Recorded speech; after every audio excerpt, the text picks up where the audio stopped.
Quem sou eu para que o grande rei me receba assim?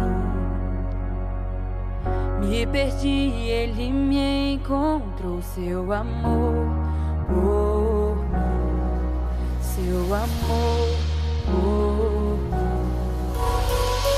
Sua graça me resgatou, me purificou. Quando eu era um pecador, morreu por mim. Sim, morreu por mim. Quem Deus libertar, livre enfim será. Sou filho de Deus, sim eu sou.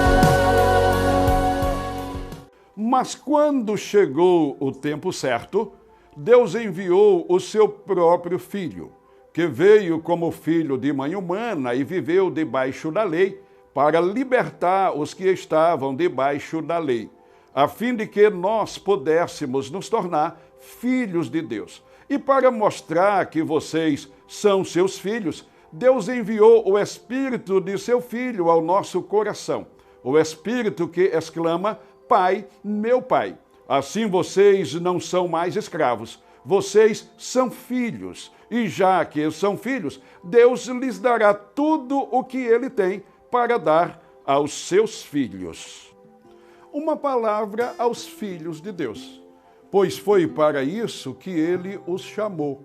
O próprio Cristo sofreu por vocês e deixou o exemplo para que sigam os seus passos. Ele não cometeu nenhum pecado e nunca disse uma só mentira. Quando foi insultado, não respondeu com insultos. Quando sofreu, não ameaçou, mas pôs a esperança em Deus, o justo juiz. Amados, pensando um pouco, vamos considerar que o Filho de Deus, ou os filhos de Deus aqui na terra, eles têm uma vida de alegria, uma vida de paz, mas não podemos ignorar que existem os sofrimentos, existem as angústias, até porque o Senhor Jesus, ao chamar pessoas, ele disse: quem quiser vir após mim, negue-se a si mesmo, tome a sua cruz de cada dia e siga-me. Na verdade, o Senhor avisou por diversas vezes aos seus seguidores que o caminho é difícil. Existem aflições, existem provações,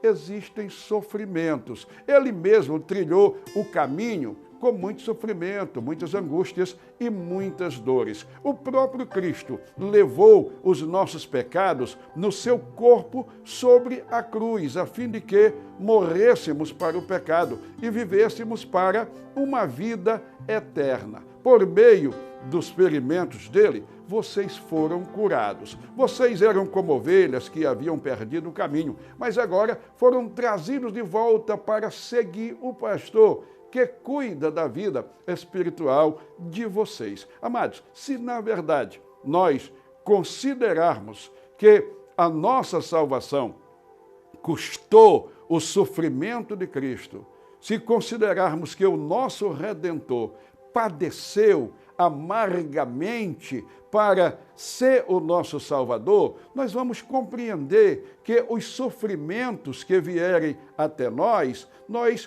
podemos vencê-los, nós devemos vencê-los e vencê-los sem muita reclamação, sem murmuração, porque se Cristo, que é o Filho de Deus, ele padeceu, então o padecer, o sofrimento, deve ser encarado por nós também, certos de que o Senhor nos dará a vitória. Ele mesmo disse: no mundo tereis aflições. Tende bom ânimo, isto é, não desanimem, porque eu venci o mundo. Ele se colocou como o exemplo. Vamos considerar o que nos diz o autor aos Hebreus. Quero encerrar exatamente com as palavras do autor aos Hebreus, no capítulo 12, versos do número 1 até ao verso 4. Escutem como diz a palavra do Senhor. E, portanto, nós também, pois que estamos rodeados de uma tão grande nuvem de testemunhas, deixando todo o embaraço e o pecado que tão de perto nos rodeia, corramos com paciência a carreira que nos está proposta, olhando para Jesus, autor e consumador da fé, o qual, pelo gozo que lhe estava proposto, suportou a cruz, não fazendo caso da ignomínia, e está assentado à direita do trono de Deus. Olhem firmemente para ele, que sofreu contra si mesmo tais contradições dos pecadores, para que não desfaleçais, desmaiando na vossa própria alma, porque vocês, combatendo contra o pecado, não chegastes até ao derramamento de sangue. Então, o apóstolo, o escritor da epístola aos Hebreus, está nos apresentando Cristo como a pessoa para quem devemos olhar, porque ele padeceu e venceu e está sentado à direita do trono de Deus. Depois, ele argumenta alguns dos sofrimentos do Senhor Jesus e como, na verdade, ele é o exemplo a ser seguido. Ele, o Filho de Deus, padeceu muito mais do que todos nós. Então, que os sofrimentos que vêm até nós não sejam motivos para desânimo, não sejam motivo para o desfalecimento, mas que estejamos prontos, olhando para Jesus, atentando firmemente